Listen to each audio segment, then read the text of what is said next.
Long before his arrest in London on Thursday, Julian Assange and his organization Wikileaks were branded as villains by the U.S. government. It puts people's lives in danger. It puts at risk our national security. Time to call out WikiLeaks for what it really is. A non-state hostile intelligence service often abetted by state actors like Russia. In 2010, Assange made global headlines when WikiLeaks disclosed classified U.S. military documents about the wars in Iraq and Afghanistan and diplomatic cables embarrassing to U.S. allies. But when American prosecutors on Thursday demanded Assange be extradited to the U.S. to face justice, some were surprised to see he was indicted only on a single criminal charge. Reuters legal correspondent Nathan Lane. They're charging him with a conspiracy to hack into the computer systems to access classified information. It's not even clear whether the hacking was successful. The indictment is a little bit wishy-washy on whether or not that conspiracy or that hack actually led to receiving documents or not. That's a little bit unclear. But what is clear is that the main charge here is computer fraud charge. Former U.S. Army intelligence analyst Chelsea Manning provided Assange with reams of classified material. But publishing classified material is arguably an act of journalism and protected by the U.S. Constitution. This sets a dangerous precedent for all media organizations and journalists in Europe and elsewhere around the world. Focusing on hacking may be a way for prosecutors to avoid the thorny issue of press freedoms. Charge is very narrowly defined. It's focused on the computer hack. Legal experts would generally agree as a journalist is not going to tell or help that source hack into computers to get that information. That being said, there's all these sorts of important pieces of information that the public would not have known about if journalists had not accessed them through sources. Sources that may have got that information legally or may have got that information illegally. So I think there's a gray area that's being addressed with this indictment. Assange is expected to fight the extradition request, a process some legal experts say can take years to resolve. Well, there you saw a quick synoptic flashback of Julian Assange, the iconic founder of WikiLeaks, who has been taken into custody by the British authorities yesterday because the diplomatic asylum that he enjoyed in the Ecuadorian embassy has been withdrawn by the Ecuadorian president, Lenin Moreno, and he is now in British custody, facing first a charge, that he didn't surrender to the courts because his appeal against extradition to Sweden did not work. And there's a bigger, I think, problem facing him of a likely extradition to the United States, the hearings for which will be on May 2nd via video link. And if that succeeds, if that process succeeds, he'll have to be extradited to the United States, where he might undergo imprisonment if he's found guilty for 5 years. This has been a very, very, I think, tremendous and cataclysmic kind of life that he's led. WikiLeaks, the various installments of WikiLeaks have been like seismic, shall we say, jolts to people in establishment, those in power, those in the establishment across the world. They spoke about the U.S. foreign policy, spoke about the conduct and misconduct of that foreign policy, particularly in Iraq and Afghanistan. And Jeremy Corbyn has been among those in England, the Labour leader, who has said the British government should oppose any move to extradite him to the US. We have with us today one of those who has been fortunate to meet Julian Assange while he was in the Ecuadorian embassy, and this was many years back, and that is none other than Mr. N. Ram, who is the chairman of the Hindu group of publications. Welcome Ram. The Hindu group also published many of the WikiLeaks revelations. These were published in many international mainstream publications, including The Guardian, The New York Times, El País in Spain, Der Spiegel, if I remember right, in Germany, and so on. And some of them redacted them to lesser or greater extents. And the Hindu had, of course, published these in several installments, and each of those were, I think, huge breaks when they were revealed.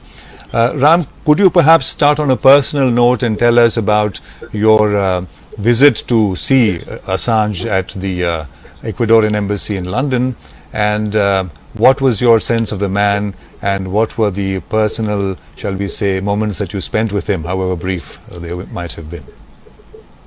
Yes, Sashi. I had met him earlier in the country house where he was staying, and at that time, we discussed this arrangement, the Hindu publishing, what is called the U.S. Embassy cables, but these were related to India. But I'll come to that in a minute. In 2012, October, a little after, some months after he had sought and been given asylum or refuge in the Ecuadorian embassy in London, I got in touch and visited him. I remember we took a hamper there because he was living in extreme, I would say, deprivation. Yes. The government of Ecuador was friendly enough, but the building wasn't really suited to somebody who loved the outdoors and so on. So getting sunlight was a huge challenge, and he had some artificial aids for that to do it, and he really needed it for his health. And it was a fairly small space, one room which had been sort of segmented into different things. My wife Mariam also accompanied me on that visit, and we discussed the future of this kind of activity.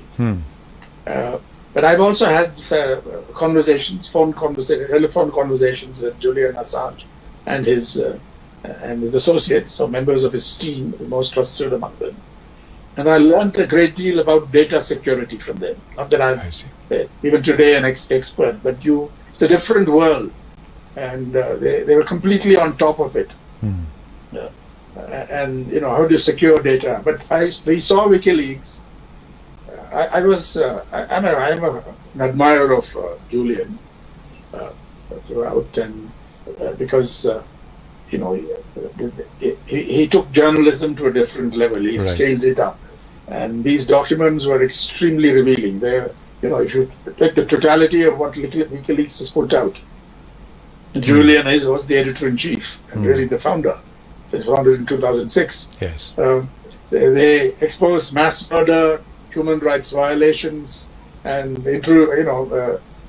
intrusions into other countries' affairs, corruption, and a wide range of issues, which I think you don't expect. You talk about the Panama Papers as a big thing, but that is nothing compared with what Julian Assange revealed across the board. This was, of course, a huge collective enterprise, but it's focused on overseeing people beating the law, not paying tax. That's the Panama Papers. Yes. And one particular location was involved, but Julian roamed.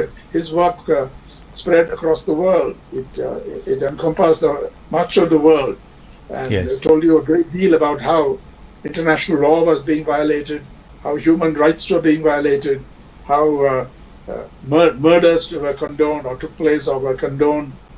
In India, for example, a great deal was revealed about how the U.S. saw, or the U.S.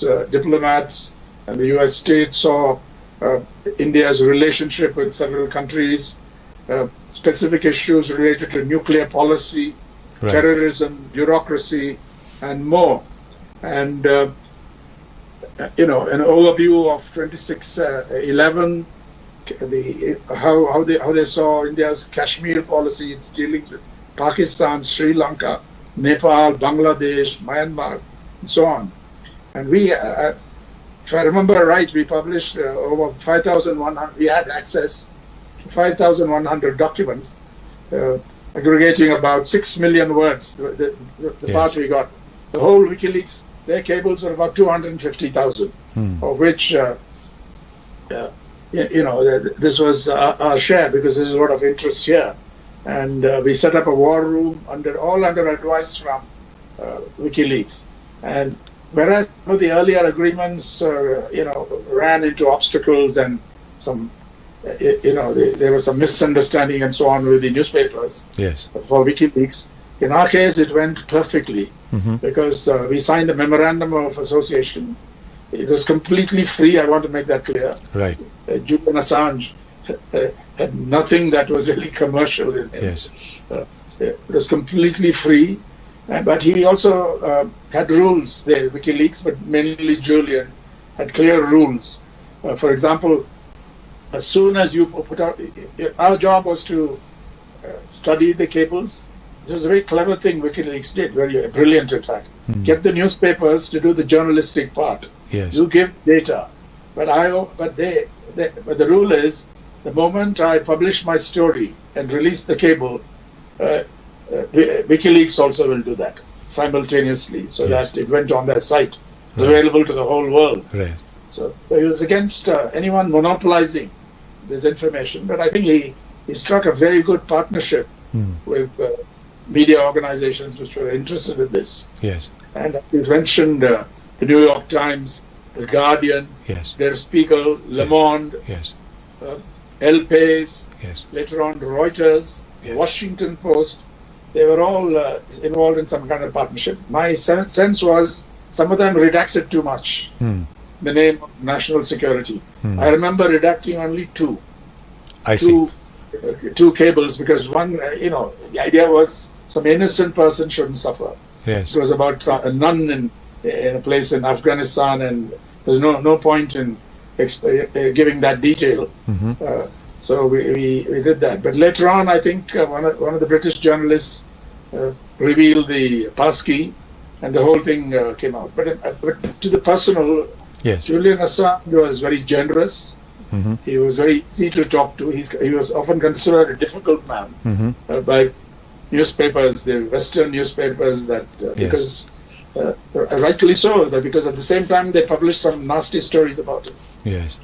Before. If I might if I might just elaborate or dwell on that a bit, on the personal, since you have a sense of the person, some of the characterizations that are emerging now tend to portray him, the British magistrate for instance has called him narcissistic and of selfish interest. There are others who think he got his just desserts because he, I think, kind to stack the elections in favor of Trump in the United States, which of course got Hillary Clinton's backup. And Trump on the other hand has just said, I know nothing about WikiLeaks, it's not my thing. But it was very much his thing in the last month of campaigning in 2016, where according to the statistics provided by The Guardian, he mentioned WikiLeaks 164 times, no less. So it looks like they were willing to use him and then dump him. That seems to be the attitude we see from Trump. But there are others who think he got his just desserts because he thought Trump would go light on him and he would get away lightly, and that's not what happened. He's also seen as you said, very obstreperous and difficult person to get along with. The president of Ecuador, Lenin Moreno, has the reasons he cited is that he's become very difficult to handle. He's insulting people. He's accusing them of spying on him. Of course, the former president of Rafael Correa, who to his great credit provided Assange this asylum, has gone on record calling Lenin Moreno's action or calling him the greatest traitor in Ecuadorian and Latin American history for what he just did. How do you make a sense of all of this, given your own personal insight into the person? It was no question betrayal, because if a state gives asylum, and they all, at his request, they also gave him Ecuadorian citizenship, to undo this, to reverse this, obviously under pressure from the UK and the United States, from the Conservative government in the UK. Yes. And I don't know, I don't know what role the US had, but they've demanded it. Earlier there were calls for his execution and so on. So I think that now, I don't believe in conspiracy theories, but now the whole thing looks, the original charges of rape in Sweden, not giving him any freedom in the UK. When I visited him in the country house, he was under surveillance. Although he lived in that house, a libertarian who was very wealthy gave him support. A man who founded the Frontline Club, and he stayed there quite long. But I think it looks like a real setup, and you can say in some ways they trapped him. But they were, we shouldn't underestimate his contribution. He really threatened their interests. He threatened the interests of U.S. imperialism. Yes. And UK as well, because he exposed them so much. So it's not a surprise they were so angry. But for Ecuador, which gave asylum, and then to go renege on it is treachery. And I'm glad the former president has not hesitated to use such strong language. By the way, Shashi, Yeah. Julian Assange and his associates used to tell me that the largest measure of support they got was from India. I I see. think that the biggest support, which was a surprise to me. And at one point, I think they thought the Indian government may even provide him asylum and maybe citizenship Yes. and so on. But of course, no Indian government would. But so far as popular responses were concerned, Yes. as seen as messages sent and so on, WikiLeaks got tremendous moral support from India Yes. and the free software movement. Yes. And various others. I think he would have been quite a hero had we Yes. got him here. Yes. So Julian is a remarkable man, one of the world's leading hackers, an ethical hacker, a Yes. hacker who opposed injustices, Yes. and so on, and founded a great organization which at one point, there's a lot of discussion on this is going to transform journalism, Yes. scaling up. Yes. I think it's fair to say, if I might, Ram, that he, along with Edward Snowden, are meta journalists of our time. They've redefined, they've reimagined journalism and taken it to a totally different plane. And we can see that has obviously put a lot of administrations, particularly conservative administrations, on the back foot. But it's interesting that in the United States, there's a very, very, very clear difference between the way Obama's government went about this and the way the Trump administration is now going about it. Because Obama, in fact, despite suggestions and perhaps some pressure to that effect, refused to charge him under the Espionage Act, which might have had a huge chilling effect on journalism, as you know.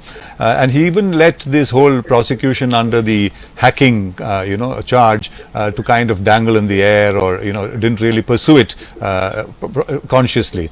Whereas now you see that, ironically, when he and perhaps many others who interpret this would think that the Trump administration would have been more soft towards him because he directly or at one remove helped Trump in the elections, he is actually now facing what he is under Trump as President of the United States. Yes, that is true. And also look at the other players, the newspapers, in particular the New York Times and the Washington Post. Yes. I hope they come out and support. The Guardian's coverage has been good Yes. so far. I haven't read their editorial yet. Yes. I don't know if there's one. But the Guardian has covered this usefully at this point. Yes. But having, in a sense, exploited WikiLeaks, Yes. all of us exploited WikiLeaks because all that made for our scoops and so on. The Hindu had 22 front page stories on consecutive days, and the New York Times feasted on this. Some of those stories were wonderful. Yes. Because of the material was having, in a sense, exploited WikiLeaks and Julian Assange. We certainly owe it to him to support, to provide solidarity and support, because he has been. This is injustice. The number of 7 years in the Ecuadorian embassy. Yes. Various others get away with this, and the Swedish proceedings, which I think dragged on and on. Yes. This now, whether Julian could have done otherwise, I'm not. That's all history. Yes. Gone to Sweden to face it, etc. But they always said that there is a real risk or danger of extradition to the U.S. And then they even said at that point, the death penalty was not ruled out. Mm-hmm. So on. So that's the reason why he didn't go to Sweden. Yes. One man, I think different states waged war against this one Yes. man. And in that sense, I put him on a higher plane than Edward Snowden. Yes. Ideologically, of course, more progressive, taking on more things. But Snowden also has done a wonderful job. But in my ranking, I Yes. would place Julian well above Edward Snowden. Right. Right. That's interesting. The U.S. administration, the Trump administration, has in fact, the charge is that, they've characterized him as a non-state hostile intelligence network, WikiLeaks and Julian Assange. Therefore, clearly making the distinction that he is not a journalist. Of course, if he's a journalist, there are limitations perhaps in the way they can act given the First Amendment rights and the way journalism has enjoyed freedoms in the United States. The other aspect to this is, as has been pointed out, there is an international law, the idea of non-refoulement, the idea being that it's unlawful to compel an asylum seeker or someone who's been given asylum to return to the jurisdiction from which he actually sought and got asylum, because he could suffer cruel and inhuman treatment. And although it appears to us that there's no such danger in the United States, we know at one time the discussion was that if he was sent to Sweden on that other case, on the rape charge, there was a chance of his being not just extradited to the United States, but of extraordinary rendition, which, as you know, was a very dirty tricks campaign, with the United States carried on in the post-Iraq war kind of situation, where people were taken to third countries and also had to suffer waterboarding and other physical corporal punishment and torture and so on. Do you think that this non-refoulement kind of it violates that? Because if you give refuge to somebody who is sought refuge in your country or in your embassy because he's facing a threat to his person and and so on, and you're actually returning him there, wouldn't this fall foul of that law? Foul of the non-refoulement law. Yes, I think it would. And also it raises freedom of speech issues, as Julian Assange's lawyer as well as Edward Snowden quickly pointed out, that it really affects free speech, because how do you segregate what WikiLeaks and Julian Assange did from what the New York Times does? Yes. And at one point there was anxiety whether the newspapers that published them would be proceeded against under the criminal law. It was raised in India recently, of the Official Secrets Act and so on. So I think these states have been, freedom of the press, freedom of speech, freedom of the press in that sense has come under attack everywhere, and we've got to see this in addition to what you said about this law being violated, this principle of law, the settled principle of law, international law, right? Yes, international law, yeah. The non-refoulement law. Freedom of speech issues, freedom of the press issues are also involved here, because you are discriminating between, he's not just the source. The New York Times, I think, just regarded him as the source. It's much more than that. WikiLeaks does much more than just offering raw material to others. But since their resources are limited, they also partner with other organizations. So, in a full sense, they are the lead player. What is the use of your journalism on these issues without this material, which they have gained? Yes. It's through ethical hacking or leaks or whatever. Yes. On the issue of hacking itself, it's interesting that it's not even a sure case that there was hacking involved. It's just that there was claims as anecdotal evidence. Some of them say it was just bluster by Assange to Chelsea Manning, to whom he said she wanted to know whether he could hack something or crack something, and he said he could. And later, in fact, he said he couldn't. There people, his guys, his boys couldn't do it. And yet, that is the kind of anecdotal, thin kind of evidence on which this hacking charge is brought against him by this big Leviathan state of the United States.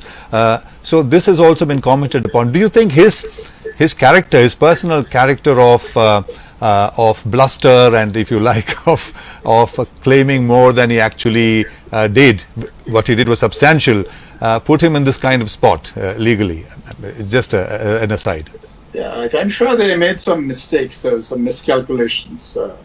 Also the legal steps, and when he broke bail, and right. A lot of people felt didn't surrender. Let down. 250,000 pounds. People like yeah. A lot of them good people who came from almost from different ideological backgrounds. Yes. By and large, progressive, came out. I don't think he overstated, and I'm not aware of these overstatements or bluster that got him into trouble, because the person I met was I ask this because these come from some journalists who write in very reputed newspapers and the press. So is there a section of the press which is skeptical about him, Yes, while there there are is. others like you who think he's an exemplar in that sense? Yeah. Yes, but I think there may have been some flaws Right. in his character. Surely there were. If he did, I mean, his life was very unconventional. Yes, of course. See the way he's a citizen of Australia, the Yeah. way he started, Yeah. the kinds of things. But he also helped the. I just been reading about this, the Victorian police and so on, prosecution against child molestation True. and so on. He's done a number of Yes. good things, what everyone would consider virtuous things. Yes. But I think here the driving factor, the driver for Julian Assange, not just based on my meetings with him, but only a few, Yeah. but all that I've read is that the sense of outrage against injustice. Yes. He wanted to change the world to the extent he could, and empower people with information that he thought they needed to fight these injustices. Yes. And that, I think, the principal motivation. But there must have been other personal motivations, personal flaws, also idiosyncrasies, and so Yeah. on. But in terms of he was one of the world's leading hackers. And I'm talking about ethical sense. Yes. Things Yes. that he hacked. Yes. And that, there's a whole movement. Yes. And those people revere him, but they were put off. I think he got into trouble with the Guardian, because they published some very negative stuff. The New York Times, Right. which Yes. redacted it too much and it became almost hostile at one point. Yes. Washington Post, Yes. better maybe, and so on. But it was not just the Hindu, but for the Pakistan cables, Julian wanted to bring in a TV channel, and that's NDTV. He partnered with them, and also Dawn newspaper in Pakistan. So we are first the partners of WikiLeaks, Yes. and we had to so we negotiated rules among them ourselves. Yes. Or where embargoes, when do you release it, etc. Once you're ready. So I think it went very well Sure. as far as we're Sure. concerned. Yes. In any case, we are not here to pass moral judgment on him or give him a moral certificate. But obviously, what can't be, I think, gainsaid is that he was a huge embarrassment, more than an embarrassment, a threat to wrongdoers in power, and that such a man is in such a plight now is an indication of the times that we are in, the intolerant times to freedom of speech and expression, and the challenges ahead for journalism itself, don't you think? Yes. Freedom of the press is under pressure and assault everywhere. Yes. And I think this is reflected in, freedom of the press surveys and rankings. Yes. Freedom House, Reporters Without Borders, Yes. and various others. Committee to Protect Journalists, CPJ, and also in India, our Editors Guild and so on. I think everywhere this comes out. Yes. And prior restraint being used. I just saw a communique issued by several reporters coming together complaining internationally about prior restraint being used in many cases to Yes. suppress. But Yes. this is an extreme case. It's literally waging war against one man and the organization that he has been able to build, Yes. the team that he has been able to build, WikiLeaks. It's very small. It's got a large number of supporters, maybe volunteers. But,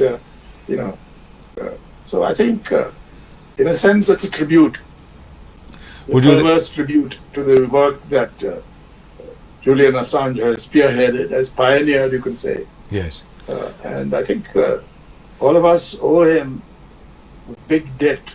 And the only way we can discharge that debt is to express our solidarity and do something practical as well. A movement to support Julian Assange. I'm glad Snowden has come out, although it's a very different ideological bent. Yeah, he's called it a dark moment for freedom of speech, I think. Yes. Yes. And the Labour, we do look up. Corbyn, yes. Jeremy Corbyn has come out strongly. Yes. In the UK and other European countries. Yes. I hope in India. Yes. Because remember, he told me that the largest measure of support came from India, even leading him to perhaps the wrong impression that he could get asylum here Yes. from our government. Yes. So of course not his admirer. Yes. I think the other day. So this is, Ram, a really sober and somber kind of time of reckoning in terms of freedom of the press and a litmus test on how freedom of journalistic freedoms will pan out in the future. Thank you for being with us, and I think both of us certainly are in solidarity with Assange, and I'm sure there are other journalists who value freedom of the press and freedom of expression who will think and say the same. Thank you very much.